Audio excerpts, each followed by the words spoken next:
اللهم فقهنا في الدين اللهم إنا نسألك علما نافعا ورزقا طيبا وعملا متقبلا اللهم انفعنا بما علمتنا وعلمنا ما ينفعنا وزدنا علما رب اغفر لي وتب علي إنك أنت التواب الغفور آمين یا رب العالمین. ہم نے آیت نمبر 23 میں قرآن کریم کے بارے میں جو اللہ رب العزت نے چیلنج کیا تھا وہ ہم نے پڑھا اور اس کی 10 آپ کو وجوہات بتائی تھی. پہلی وجہ اس کا جغرافیل سیٹ اپ تھا جہاں وہ نازل ہوا قرآن کریم مکہ جو کہ دنیا کی تمام اس وقت آبادی سے کٹا ہوا تھا، ریگستان، وہاں پہ کچھ ایسے ہموار راستے بھی نہیں تھے، خشک پہاڑ تھے، گرم ریت تھی، نہ وہاں کوئی تعلیم کا سلسلہ تھا، نہ وہ وہاں باقاعدہ کوئی اسکول کالج دارالعلوم تھے. بس ایک بات کیا تھی کہ وہاں پہ زبان دانی اپنے عروج پر تھی. چھوٹی چھوٹی بچیاں بھی جو تھیں وہ شعر و شاعری کیا کرتی تھیں ایسی جگہ پر، ایسے میں جو ہے وہ قدیم ترین جسے کہتے ہیں نا مکہ ہے، اس میں جو ہے وہ رسول صلی اللہ علیہ وسلم پیدا ہوئے اور آپ صلی اللہ علیہ وسلم پر جو ہے وہ یہ قرآن کریم نازل ہوا. تو پہلا وجہ کیا ہے مکہ قرآن کریم کا جغرافیل سیٹ اپ جہاں وہ نازل ہوا. اور دوسری وجہ کیا ہے کہ قرآن کریم کے سب سے پہلے مخاطب عرب تھے جو جیسے میں نے آپ کو بتایا فصاحت اور بلاغت میں پوری دنیا میں سب سے زیادہ ممتاز تھے، لیکن وہ کہلاتے امی تھے، امیین کہلاتے تھے کیونکہ وہاں کوئی باقاعدہ تعلیم کا انتظام نہیں تھا. لیکن قرآن کریم باوجود اس کے کہ وہ زبان پر پورا عبور رکھتے تھے، قرآن کی معنوی اعتبار اور جو قرآن کی حکیمانہ بلاغت ہے نہ صرف اس چیلنج میں مات کھا گئے بلکہ جو فصاحت و بلاغت تھی نا قرآن کی اس چیلنج میں بھی وہ مات کھا گئے. اس جیسی زبان بھی وہ اختیار نہیں کر سکے، اس جیسی زبان کے بارے میں بھی وہ فصاحت اور بلاغت کے معاملے میں بالکل مات کھا گئے. جیسے مسلمہ بن کذاب نے مختلف قسم کی صورتیں بنانے کی کوشش کی، آیت کا ٹکڑا بنانے کی کوشش کی جو کہ بالکل بے ڈھنگی اور بالکل بے ربط تھی. تو یہاں پر مانوی اور حکیمانہ اعتبار سے نہ صرف عرب نے مار کھائی بلکہ قرآن کریم کی فصاحت اور بلاغت کو بھی نہیں پہنچ سکی. جیسے کہ میں نے آپ کو اگزامپل بتائی تھی ولید بن مغیرہ کی کہ اس نے جو ہے وہ کہا کہ رسول صلی اللہ علیہ وسلم کو ساحر کہو تاکہ لوگ ان کی طرف حج کے موقع پہ اٹریکٹ نہ ہو. پھر آپ کو ابو جہل اور 3 اور ان کے ساتھی تھے ابو سفیان، یہ سب ایک جگہ جمع ہوتے تھے، یہ سب مختلف جگہوں پہ جمع ہوتے تھے اور جب صبح قرآن کریم سن کے نکلتے تو سب آپس میں ٹکرا جاتے اور یہی نتیجہ نکالتے کہ قرآن جو ہے وہ سچا ہے، مگر وہی کہ جس کی نصیب میں ایمان نہیں ہوتا وہ ایمان نہیں لاتا. یہ بھی آپ کو میں نے ساری آپ کو جو قرآن سے ریلیٹڈ اور اس کے چیلنج سے ریلیٹڈ واقعات تھے وہ بتائیں. اور تیسری وجہ کیا تھی کہ اس میں غیب کی خبریں، قرآن کریم میں غیب کی خبریں جو کہ ایک بہت بڑا چیلنج ہے. جیسے غلبت الروم کے روم جو ہے وہ مغلوب ہو جائیں گے، رومی جو ہے وہ فتح یاب ہو جائیں گے. اور یہ تقریباً کافی سال پہلے ہی اللہ تعالیٰ نے جو ہے وہ اطلاع دے دی تھی نبی صلی اللہ علیہ وسلم کو وحی کے ذریعے سے. تقریباً 10 سال لگیں گے روم فتح ہونے میں، تو اتنے پہلے کی خبر دے دی گئی. تو کیا ہے اس میں غیب کی خبریں. تیسری وجہ کیا ہے غیب کی خبریں. چوتھی وجہ جو ہے وہ پچھلی امتوں کی شریعت، ان کی تاریخ سب بیان کی گئی کتاب میں قرآن کریم میں. اور پانچویں وجہ کیا ہے کہ اس میں دل کی چھپی باتیں تھیں، جیسے کہ میں نے آپ کو اس میں بتایا تیسرے پارے میں آیت نمبر 122 میں اذ ہم طائفتان منکم، جو تمہاری 2 جماعتوں نے دل میں ارادہ کر لیا تھا کہ وہ پسپا ہو جائیں گی یعنی کمزوری دکھائیں گی.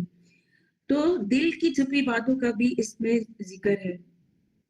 اور وہ کہتے تھے کہ وہ لوگ اپنے دلوں میں کہتے ہیں کہ ہمارے انکار کی وجہ سے اللہ کہیں ہمیں عذاب نہ دے دے. اپنے دلوں کی باتیں دلوں میں وہ سوچ رہے ہیں اور اللہ تعالیٰ نے قرآن میں ظاہر کر دی. پھر چھٹی وجہ یہ کہ اس میں نا پیشن گوئیاں تھی. قرآن نے کسی قوم یا فرد کے متعلق پیشن گوئی کی کہ وہ فلاں کام نہ کر سکیں گے اور ایسا ہی ہوا کہ وہ کام نہ کر سکے.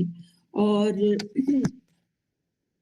جیسے کہ آتا ہے نا وَلَا يَتَمَنَّوْا أَبَدًا کہ یہودیوں سے اللہ تعالیٰ نے یہ کہا کہ اگر تم اللہ سے اتنی محبت کا دعویٰ کرتے ہو تو موت کی تمنا کرو.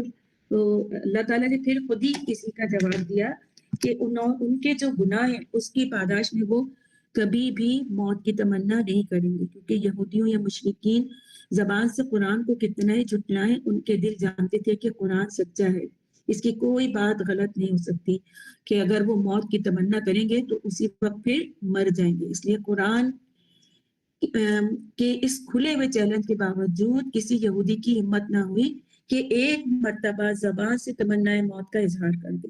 پھر ساتویں وجہ کیا تھی؟ الا بذکر اللہ تطمئن القلوب کہ دلوں کو اطمینان جو ہے وہ قرآن کے ذکر سے ہی ہوتا ہے، کہ قرآن جتنا بھی پڑھا جائے اس کی پیاس نہیں بجھتی، ہر دفعہ ایک نیا اسلوب آتا ہے.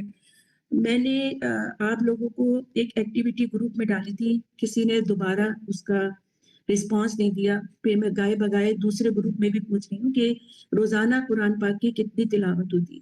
تو جو میں نے ایکسپیرینس کیا نا وہ یہ کہ کیونکہ گھر میں بہت کام بھی ہوتے ہیں اور ساتھ ساتھ آپ سب کے لیے یہ لیکچر بھی تیار کرنے ہوتے ہیں.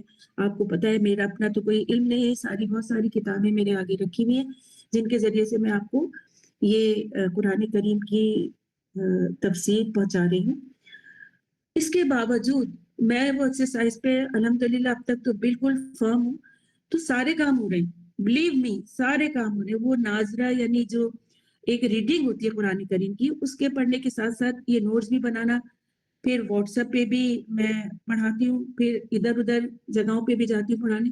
یہ سب چیزیں اپنے معمول کے مطابق چل رہی ہوں. ماشاءاللہ مہمانوں کا بھی آنا جانا رہتا ہے الحمدللہ.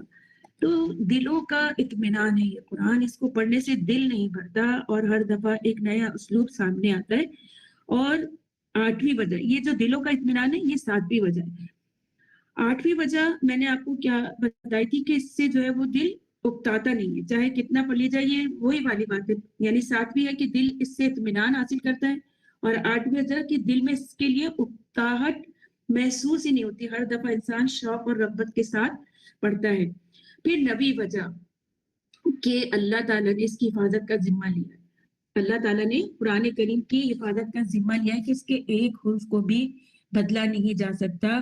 اور جس طرح تورات اور انجیل میں تبدیلیاں ہوئی، تغیر ہوئے، لیکن قرآن کریم کو اللہ تعالیٰ نے اپنے ذمے حفاظت کا ذمہ لے کے ایک بہت بڑا چیلنج ہے کہ کوئی اس میں تبدیلی نہیں کر سکتا. اور پھر یہ ہے کہ یہ حفاظ کے سینوں میں محفوظ ہے. اگر دنیا سے معاذ اللہ تمام قرآن کریم مٹا بھی دیے جائیں کتابی شکل میں، تو تمام حفاظ مل کے اس کو فٹافٹ لکھ بھی سکتے ہیں. یعنی یہ ایک تو حفاظ کے دلوں میں محفوظ ہے، اور پھر یہ جو پرنٹنگ ہوئی ہے کتاب کی شکل میں، مصحف کی شکل میں، اس میں بھی یہ محفوظ ہے. اگرچہ مسلمانوں کی تعداد بھی کم ہے، وسائل بھی کم ہے، مسلمانوں نے ترقی بھی کم کی ہے، اس کے باوجود سب سے زیادہ پبلش ہونے والی کتاب جو ہے وہ یہ قرآن کریم ہے. تو اس طرح اللہ تعالیٰ نے اس کی حفاظت کا ذمہ لیا. پھر 10ویں وجہ کیا ہے کہ قرآن کریم نے دنیا کے تمام علوم کا احاطہ کیا. اگر ایک سائنس پڑھنے والا، انجینئرنگ یعنی بایولوجی یا انجینئرنگ پڑھنے والا اس کو پڑھے تو اس کو پتہ چلے گا کہ اس میں ان فورسز کا بھی ذکر ہے جو کہ چاند، سورج، ستاروں کے درمیان ہوتی ہیں، ہواؤں کا ذکر ہے، واٹر سائیکل کا ذکر ہے، اور ایمبریولوجی کا ذکر ہے کہ بچہ جو ہے وہ ماں کے اندر 3 پردوں میں محفوظ ہے، اور پھر بیج کے پکنے کا عمل، بہت سی چیزیں جو ہیں وہ اس میں، تاریخ اس میں ہے. اور پھر ہم نے سورہ بقرہ میں آیت دین پڑھی ہے، سود کا نظام پڑھا ہے. تو سوشیولوجی، اکانومی اور سائنس کے مضامین، سب کچھ، تاریخ، سب کا احاطہ اس نے کیا ہوا ہے. تو یہ سارا چیلنج تھا قرآن کریم کے لیے.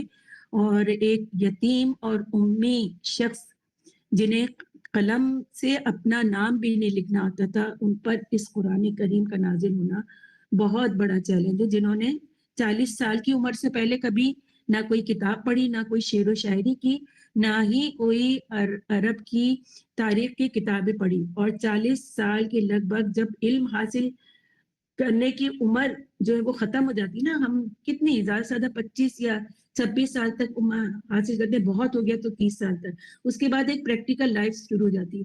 تو رسول صلی اللہ علیہ وسلم کی جو علم کی عمر شروع ہوئی وہ 40 سال سے ہوئی ہے، اور علم وحی آپ پر نازل ہوئی. جب انسان وائنڈ اپ کر رہا ہوتا ہے نا اپنے تمام علمی ریسورسز کو، اور اپنی بزنس کی طرف آتا ہے، اپنی فیملی کو سیٹل کرتا ہے، اور ایک پختگی، ایک شعور کی اس کو پہنچتا ہے 40 سال میں کہ اپنا اس نے گھر بنا لیا ہوتا ہے، اپنے بیوی بچوں کو سیٹ کر لیا ہوتا ہے، اس وقت 40 سال کی عمر میں رسول صلی اللہ علیہ وسلم پر علم نازل ہوا. وہ بھی کون سا؟ انتہائی قیمتی بابرکت علم وحی. تو دشمن جو ہے وہ جنگ و جدل کرتے، مطلب نبوت کے بعد آپ صلی اللہ علیہ وسلم کو ایذا پہنچاتے، جنگ و جدل کرتے، آپ اللہ تعالیٰ کی توحید کو کہتے ہیں نا کہ نور جو ہے وہ بجھے گا نہیں، پھوکوں سے یہ نور بجھایا نہ جائے گا. تو شازیہ ذرا گروپ میں دیکھیے گا کہ کوئی پوچھ رہا ہے اس میں آنے کے لیے. تو دشمن یہ سب کچھ ہوا، جنگ و جدل بھی، مگر قرآن کے چیلنج کو قبول کر کے اس جیسی ایک صورت بنانے سے عرب عاجز تھے. یہاں تک کہ نبی صلی اللہ علیہ وسلم بھی اس جیسی مثال نہیں پیش کر سکتے تھے. آپ صلی اللہ علیہ وسلم نے جو بھی کہا وہ قرآن کریم کے ہی ذریعے کیا. تو یہ تھا قرآن کریم کا چیلنج. اور پھر اس میں مزید کیا آتا ہے کہ فَإِلَّمْ تَفْعَلُوا، یہ ہم نے پڑھا تھا نا. وَإِن كُنتُمْ، ذرا ہم آیت پڑھتے ہیں. اعوذ باللہ من الشیطان الرجیم، بسم اللہ الرحمن الرحیم. وَإِن كُنتُمْ فِي رَيْبٍ مِّمَّا نَزَّلْنَا عَلَىٰ عَبْدِنَا فَأْتُوا بِسُورَةٍ مِّن مِّثْلِهِ. یہ ہم نے سارے چیلنج یہاں تک پڑھے. فَأْتُوا بِسُورَةٍ مِّن مِّثْلِهِ، یہ چیلنج ہم نے یہاں تک پڑھے، من مثلہ تک. اب کیا ہے نیکسٹ؟ ایک اور چیلنج آ رہا ہے سامنے ہمارے. وَادْعُوا شُهَدَاءَكُم مِّن دُونِ اللَّهِ إِن كُنتُمْ صَادِقِينَ، اور بلا لو اپنے مددگاروں کو، اور اگر تم سچے ہو تو اللہ کے سوا اپنے تمام مددگاروں کو بلا دو. اس قرآن کریم کے چیلنج کو قبول کرتے ہو، اور اگر تمہیں کوئی مشکل ہو رہی ہے تو تمام اپنے مددگاروں کو اور جو بھی ریسورسز تم استعمال کر سکتے ہو ان سب کو استعمال کر دو. ذرا آیت میں دیکھیے، وَدْعُوا، بلا لو، ایک حکم بھی ہے اور چیلنج بھی ہے کہ بلا لو شہداءکم. شہداء حاضر ہونے والے، اور جیسے کہ شہید کی جمع ہے شہداء، حاضر ہونے والے، یعنی جو تمہارے پاس حاضر ہیں، چاہے وہ علماء ہوں، تمہارے عالم ہو کوئی بہت بڑے بڑے، ان سب میں سے سب کو بلا دو. اور وَادْعُوا شُهَدَاءَكُم مِّن دُونِ اللَّهِ، اللہ کے علاوہ جن جن کو تم بلا سکتے بلا لو. ان کنتم صادقین، اگر تم سچے ہو. فَإِن لَّمْ تَفْعَلُوا، پھر اگر تم نہ کر سکو گے. وَلَن تَفْعَلُوا، مزید یہ دوسرا چیلنج. اب دیکھیں، وَإِن كُنتُمْ فِي رَيْبٍ ایک چیلنج، وَادْعُوا شُهَدَاءَكُم تو تم اپنے کسی بھی مددگار کو بلا لو. اور پھر تیسرا چیلنج، وَلَن تَفْعَلُوا، تم ہرگز ایسا کر ہی نہیں سکو گے. اللہ تعالیٰ نے کھلا چیلنج دیا کہ آؤ کرو، لیکن تم کر ہی نہیں سکو گے. تو اس کے جواب میں کیا کہا؟ فَاتَّقُوا النَّارَ الَّتِي، کہ بڑے بڑے اپنی مددگاروں کو بلا لو لیکن تم جو ہے وہ کچھ کر نہیں سکتے. جب تم کچھ کر نہیں سکتے تو پھر تم تیار رہو ایسی آگ کے لیے جس کا ایندھن انسان اور پتھر ہے، جو تیار کی گئی ہے وہ عدت للکافرین، کافروں کے لیے. فَإِن لَّمْ تَفْعَلُوا وَلَن تَفْعَلُوا فَاتَّقُوا النَّارَ الَّتِي وَقُودُهَا النَّاسُ وَالْحِجَارَةُ أُعِدَّتْ لِلْكَافِرِينَ. پھر اگر تم یہ کام نہ کر سکو، اور یقیناً کبھی نہیں کر سکو گے، تو ڈرو اس آگ سے جس کا ایندھن انسان اور پتھر ہے، جو کافروں کے لیے تیار کی گئی. تو شہداء سے مراد مددگار ہیں، رفیق ہیں، جو ان کی مدد کیا کرتے ہیں. مطلب یہ کہ جن کو تم نے اپنا معبود بنا رکھا ہے انہیں بھی بلا لو، اور جن سے تم مدد اور بھی چاہ سکتے ہو ان سب کو بلا لو. یعنی اپنے حاکموں کو، اپنے زبان دان، فصیح اور بلیغ لوگوں کو بلا لو، تب بھی تم اس چیلنج کو پورا نہیں کر سکتے. تو پھر کیا کہا کہ پھر تم تیار ہو جاؤ ایسی آگ کے لیے جس کا ایندھن انسان اور پتھر ہے. تو وقود کا مطلب کیا ہے؟ ایندھن ہوتا ہے، ایندھن فیول، جیسے پیٹرول ایک فیول ہے نا، تو وقود جو ہے وہ بھی ایک فیول ہے جس سے آگ جلائی جائے. وقود ایندھن ہے جس سے آگ جلائی جائے. تو اب یہ ایندھن جو ہے یہ وہ بت یا وہ پتھر یا ہو سکتے ہیں، ٹھیک ہے، یا پھر وہ مورتیاں ہو سکتی ہیں جن کو یہ پوجتے تھے. تو وقود میں مورتیاں بھی آ سکتی ہیں اور گندھک کے پتھر بھی آ سکتے ہیں جو کہ جہنم میں ہوں گے، جیسے چپٹی لکڑیاں وغیرہ ہو سکتی ہیں. قرآن کریم میں آتا ہے کہ وَأَمَّا الْقَاسِطُونَ فَكَانُوا لِجَهَنَّمَ حَطَبًا. ظالم لوگ جہنم کی لکڑیاں ہیں. ظالم لوگ یعنی جنہوں نے کفر کیا، کہہ رہے نا وَقُودُهَا النَّاسُ کہ اس کا ایندھن ہے انسان. تو وہ انسان کون ہے؟ ظالم لوگ. کیا ہے وہ؟ جہنم کی لکڑیاں، یعنی وہ ایندھن ہے، وہ جلیں گے. اللہ اکبر، اللہم اجرنی من النار. اور ایک جگہ فرمایا کہ تم اور تمہارے معبود جو اللہ کے سوا ہیں جہنم کی لکڑیاں ہیں، تم سب اس میں وارد ہوگے، تم سب اس میں جلو گے. اگر وہ سچے معبود ہوتے تو وہاں وارد نہ ہوتے. دراصل یہ سب کے سب اس میں ہمیشہ رہنے والے ہیں. تو وقودها الناس کہ انسان ایک تو ایندھن بنیں گے، وقودها الناس والحجارہ، اور پتھر بھی ایندھن بنیں گے. ایک تو یہ کہ انسان ایندھن بنیں گے جو کافر ہیں، اور دوسرے پتھر جو ہے وہ بنیں گے.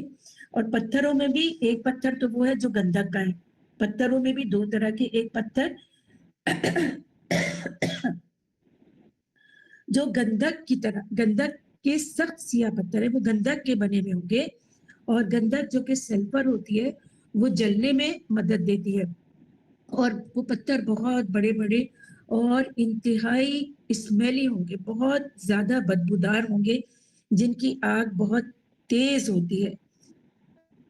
ابن مسعود فرماتے کہ ان پتھروں کو زمین و آسمان کی پیدائش کے ساتھ ہی آسمان اول پر پیدا کیا گیا. زمین اور آسمان کی پیدائش کے ساتھ ہی یہ جہنم کے پتھروں کو بھی پیدا کیا گیا آسمان اول میں. اللہ اکبر.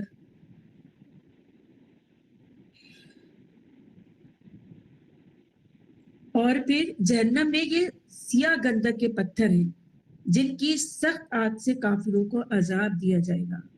اور ان پتھروں کی بدبو جو ہے وہ مردار کی بو سے بھی زیادہ بدبو ہوگی ان پتھروں کی. اور گندھک کے بڑے بڑے سخت پتھر ہوں گے.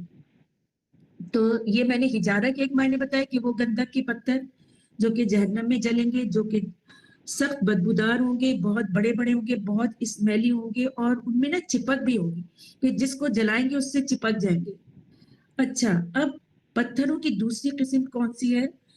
پتھروں کی دوسری قسم مورتیاں ہیں، یعنی وہ مورتیاں جن کو تم پوجتے تھے وہ بت، وہ بھی جلیں گے. تو بعضوں نے اس سے مراد وہ پتھر کی مورتیاں لی ہیں جن کی وہ پرستش کرتے تھے، جیسے کہ قرآن کریم میں آتا ہے انکم وما تعبدون من دون اللہ حسب جہنم، تم اور تمہارے وہ معبود جو خدا کے سوا ہیں جہنم کی لکڑیاں ہیں. یعنی لکڑیوں سے مراد ایندھن ہے جو کہ جہنم میں جلیں گے. تو آگ کا کیا مقصد؟ یہاں پہ ایک شدت بتائی گئی کہ وہ گندھک کے پتھر ہوں یا پھر یہ مورتیاں ہوں، اصل چیز کیا ہے؟ بھڑکنا، آگ کی سوزش اور آگ کے شعلے جو کہ بہت زیادہ ہوں گے اور بہت تیزی سے وہ آگ جلے گی. اور ان پتھروں میں آگ کا لگنا اور آگ کا تیز ہونا یہ جو ہے وہ زیادہ ایمفیسائز کیا گیا ہے، کیونکہ قرآن کریم میں آتا ہے کلما خبت زدناہم سعیرا، جہاں شعلے ہلکے ہوئے، جہاں شعلے ہلکے ہوں گے جہنم میں، ہم نے اور بھڑکا دیا. تو اس سے کیا ثابت ہوا؟ یہ جو وقودها الناس والحجارۃ کہ اس کا ایندھن ہے انسان اور پتھر.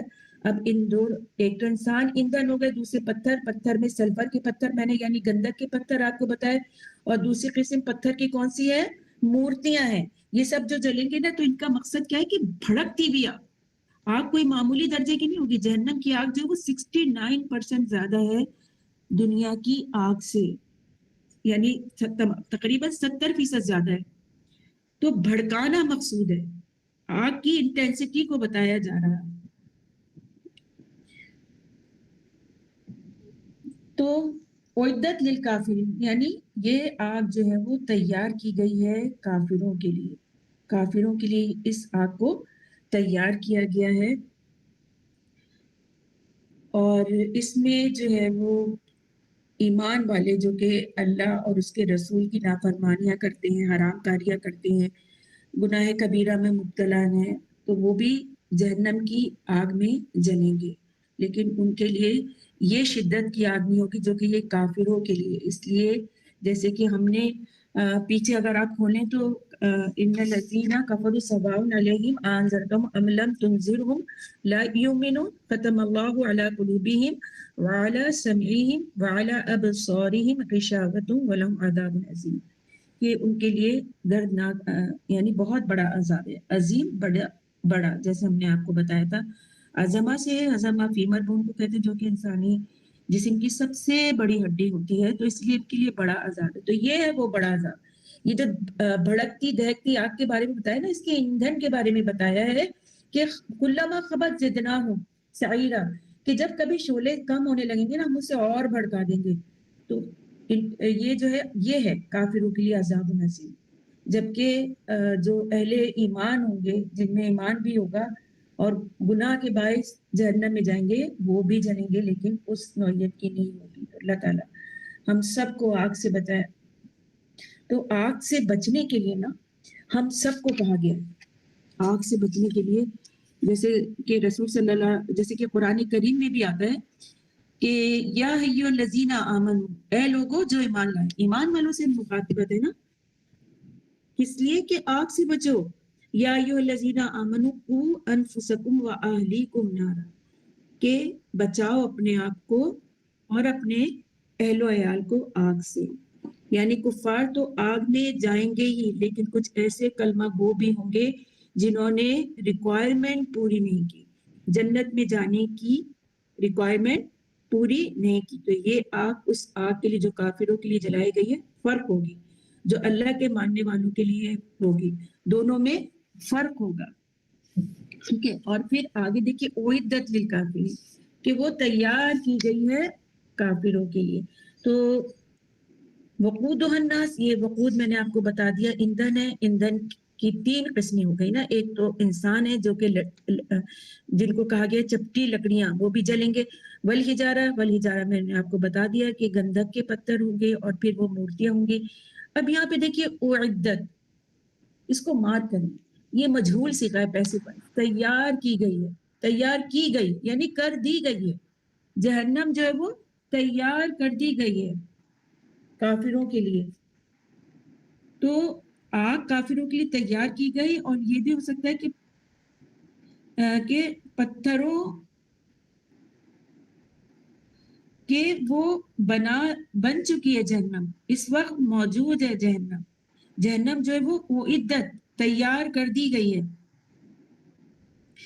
تو پتھروں کا آگ کے لیے تیار کیا جانا، اور آگ کی تیاری کے لیے پتھروں کا تیار کیا جانا جو ہے وہ، یعنی آگ جلانے کے لیے پتھروں کا تیار کیا جانا لازم و ملزوم ہے.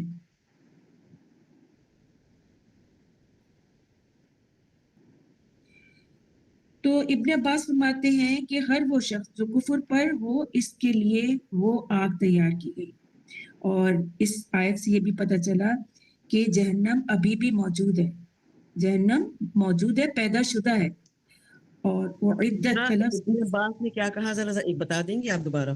کہ ہر وہ شخص جو کفر پر ہو اس کے لیے آگ تیار ہے، ریڈی ہے. ایسا نہیں کہ جب سب جہنم میں پہنچیں گے تو آگ جلائی جائے گی، نہیں، آگ ریڈی ہے. تو اعدت تیار کی گئی ہے، کر دی گئی ہے، یعنی یہ موجود ہے، پیدا شدہ ہے. اللہ کی تخلیق میں سے کہ یہ پیدا کر دی گئی مخلوق ہے. تو یہ جو آیت ہے بہت زیادہ ڈرانے والی آیت ہے، کیونکہ اہل ایمان بھی جو ہے وہ آگ میں جائیں گے۔ اس آیت سے پتہ چلتا ہے کہ جہنم کافروں کے لیے بنائی گئی ہے، مگر اہل ایمان نافرمان سزا پانے کے بعد اس میں سے نکال لیے جائیں گے۔ پھر اس آیت سے یہ بھی بات پتہ چلتی ہے کہ جو شخص قرآن سے اعراض کرے، قرآن کا انکار کرے، اس کا ٹھکانہ جہنم ہے، اس کا ٹھکانہ جہنم۔ بعض مسلمان جو ہے وہ قرآن سے بڑا اعراض کرتے ہیں اور یعنی جو بہت ہی زیادہ لبرل قسم کے ہیں، اللہ تعالیٰ معاف کرے۔ تو یہ بڑی سخت آیت ہے مسلمانوں کے لیے بھی، کافروں کے لیے تو ہے، یہ ہے ہی کافروں کے لیے، لیکن جیسے کہ آپ کو بتایا کہ اہل ایمان بھی جہنم میں جائیں گے نافرمانیوں کے باوجود۔ اور اس آیت میں سب سے بڑی انڈیکیشن کیا کہ قرآن کا انکار کرنے والے ان کا ٹھکانہ جہنم ہے۔ پھر اس آیت سے یہ بات بھی پتہ چلتی ہے کہ جہنم موجود ہے۔ معراج کی رات رسول صلی اللہ علیہ وسلم نے جہنم کو دیکھا، اور یہ جو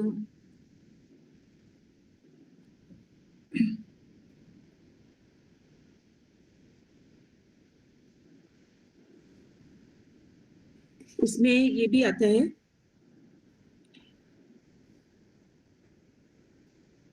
کہ یہ یعنی موجود ہے، تو ہمیں آگ سے بچنے کے لیے خوب خوب دعائیں کرنی چاہیے، بہت زیادہ دعائیں کرنی چاہیے۔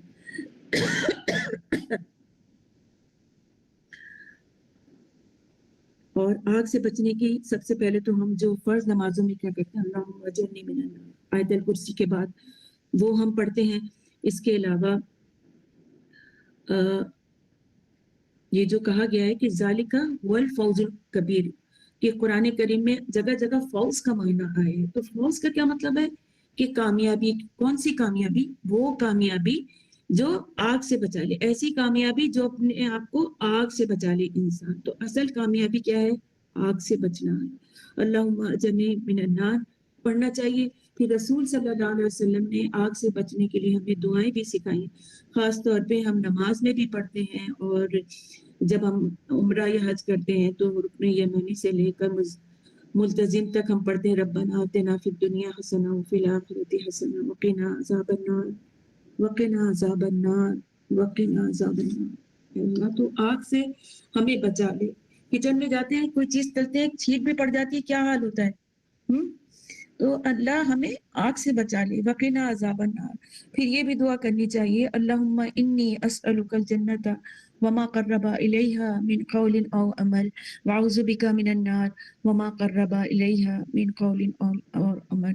تو دن میں تقریباً 3 سے 4 دفعہ جہنم کی آگ سے پناہ کی دعا ضرور کرنی چاہیے۔ اور جو شخص 3 مرتبہ جہنم سے پناہ مانگتا ہے، جہنم خود کہتی ہے کہ اے اللہ اس بندے کو مجھ سے بچا لے۔ تو اس لیے خوب خوب سجدے میں بھی یہ دعا کرنی چاہیے، اللہم اجرنی من النار ربنا اصرف، یہ عباد الرحمن کی دعا تھی نا، ربنا اصرف عنا عذاب جہنم ان عذابہا کان غراما۔ اس کا تو عذاب لاگو ہونا والا ہے، انہ کان عذابہ کان غراما انہا ساءت مستقرا و مقاما۔ بدترین جگہ ہے، بدترین جائے پناہ ہے جو کسی کو ملے، اللہم اجرنی من النار۔ اور پھر فجر کی سنتوں کے بعد بھی آپ صلی اللہ علیہ وسلم آگ سے بچنے کے لیے دعا مانگتے تھے، اللہم رب جبرائیل و اسرافیل و میکائیل و محمد النبی صلی اللہ علیہ وسلم اعوذ بک من النار، اعوذ بک من النار، اعوذ بک من النار۔ اللہ ہم سب کو آگ سے محفوظ رکھے، آمین۔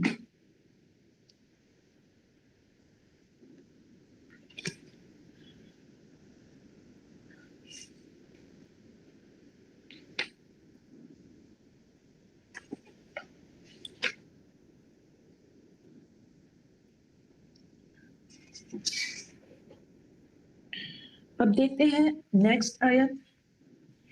قرآن کریم کا یہ اسلوب بہت ہی خوبصورت ہے کہ جہاں پہ بھی ترغیب اور ترہیب ہو، ترہیب رہب ڈرانا، اور جہاں رغبت دلانا ہو، وہ ساتھ ساتھ چلتے ہیں۔ تو قرآن ایک انتہائی متوازن کتاب ہے، ایسا نہیں ہے کہ ایک طرف ٹلٹی رو نعوذ باللہ، تو اس میں پھر آگے آتا ہے وَبَشِّرِ الَّذِينَ آمَنُوا وَعَمِلُوا الصَّالِحَاتِ أَنَّ لَهُمْ جَنَّاتٍ تَجْرِي مِن تَحْتِهَا الْأَنْهَارُ كُلَّمَا رُزِقُوا مِنْهَا مِنْ ثَمَرَةٍ رِزْقًا قَالُوا هَذَا الَّذِي رُزِقْنَا مِنْ قَبْلُ وَأُتُوا بِهِ مُتَشَابِهًا وَلَهُمْ فِيهَا أَزْوَاجٌ مُطَهَّرَةٌ وَهُمْ فِيهَا خَالِدُونَ۔ تو اب یہاں پر پہلے کیا ہوا کہ جو جہنم والے تھے اور جہنم کی آگ کے بارے میں ایک ڈراوا دیا گیا کہ سب جو تاکہ ایک مومن جو ہے وہ اس سے نصیحت پا سکے اور ایک کافر بھی ڈر کے ایمان لا سکے۔ تو پہلے یہ ڈرانے والی آیت بیان کی گئی۔ اب اللہ رب العزت نے خوشخبری بھی دی ہے، مومنوں کے لیے خاص خوشخبری ہے۔ وَبَشِّرْ بَشِّرَ يُبَشِّرُ تبشیر، یہ کیا ہے؟ خوشخبری دینا۔ وَبَشِّرِ الَّذِينَ، اور خوشخبری دے دو۔ کس سے کہا جا رہا ہے؟ نبی صلی اللہ علیہ وسلم سے۔ بشر کس کو کہتے ہیں؟ بشر کہتے ہیں کھال کو، ٹھیک ہے؟ اور بشرا یعنی ایسی خوشخبری جس سے چہرے کی جلد تمتما اٹھے، ایسی خوشخبری۔ کیونکہ جنت ملے گی تو یہ خوشخبری ہی ہوگی کہ انسان جو ہے وہ اس سے خوشی سے تمتما اٹھے گا۔ بشر، نبی صلی اللہ علیہ وسلم سے کہا جا رہا ہے کہ وبشر الذین آمنوا، خوشخبری دو ان لوگوں کو جو ایمان لائے وعملوا الصالحات، اور انہوں نے عمل کیے نیک۔ یہاں مومنین کو جنت کی بشارت دینے کے لیے دو شرائط بتائی گئی۔ وہ کیا ہے؟ نمبر 1 ایمان، اور نمبر 2 عمل صالح۔ صرف یہ یہاں تک دیکھیے، وَبَشِّرِ الَّذِينَ آمَنُوا وَعَمِلُوا الصَّالِحَاتِ۔ خوشخبری کن لوگوں کے لیے؟ 2 باتیں ہیں، ایک تو ایمان اور دوسرا عمل صالح۔ تو ایمان بغیر عمل صالح کے جو ہے وہ انسان کو اس بشارت کا، اس خوشخبری کا مستحق نہیں بناتا۔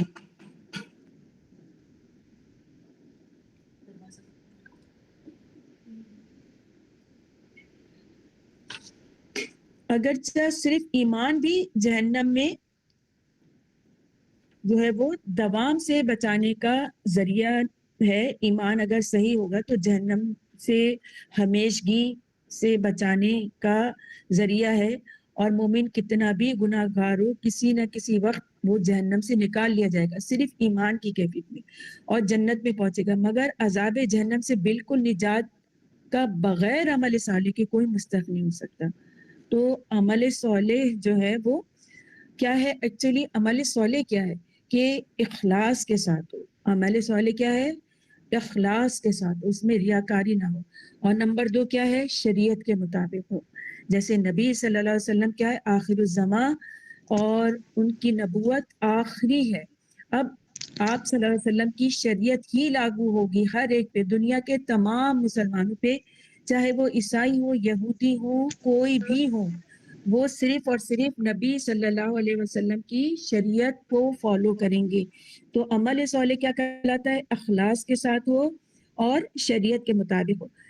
تو یہاں پر ایمان پلس عمل صالح کا ذکر آیا ہے۔ تو یہ جو شرائط ہوں گی تو ایسے لوگوں کے لیے اے نبی صلی اللہ علیہ وسلم آپ خوشخبری دے دیجیے۔ کیا خوشخبری؟ ان لہم جنات تجری، کہ ان کے لیے باغات ہیں، بہتی ہیں، تجری بہتی ہیں ان کے نیچے سے نہریں، تاکہ یعنی باغات کے نیچے سے نہریں بہتی ہیں۔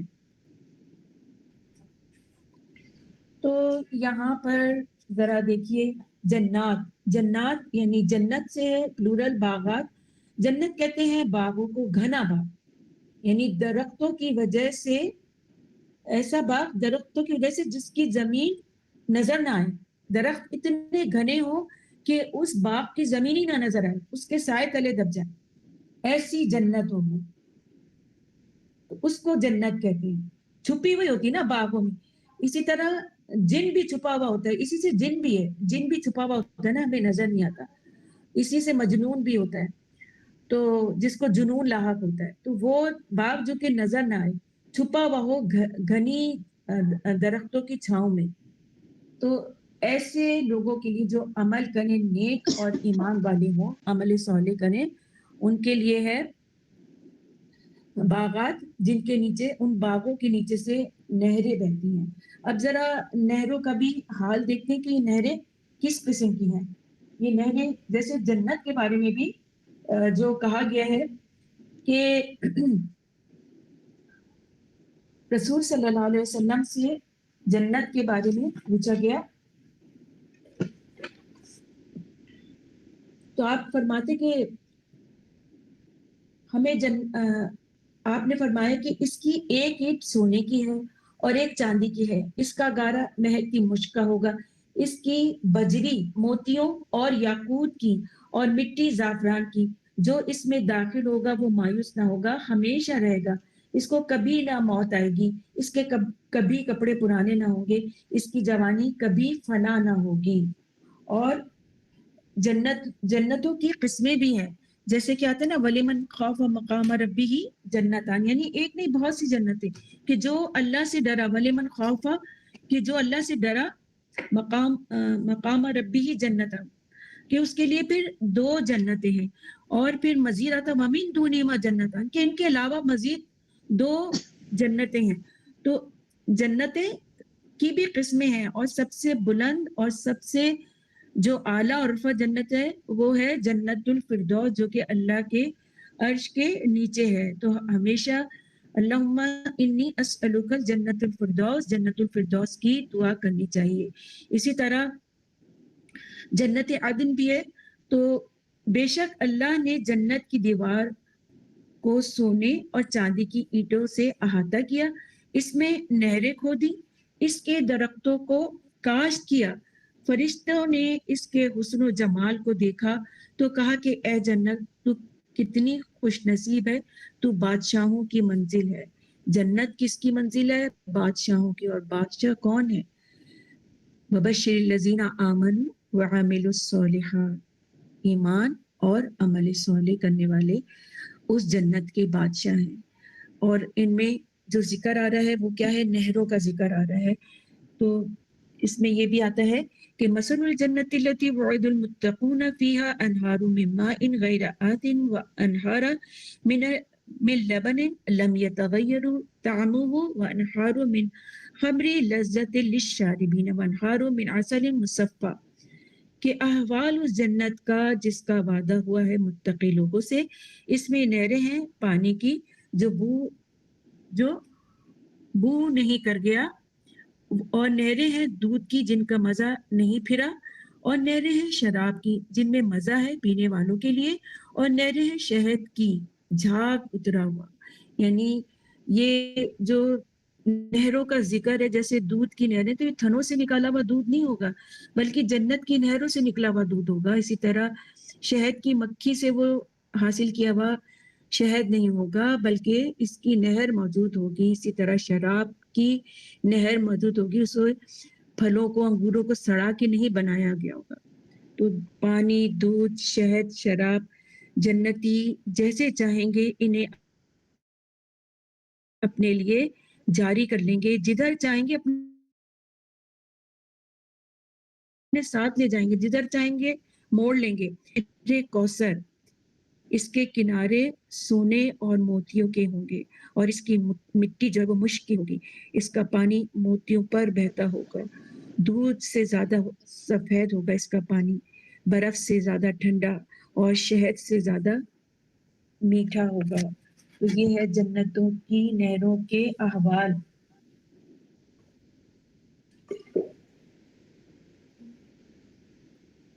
سیدنا ابو ہریرہ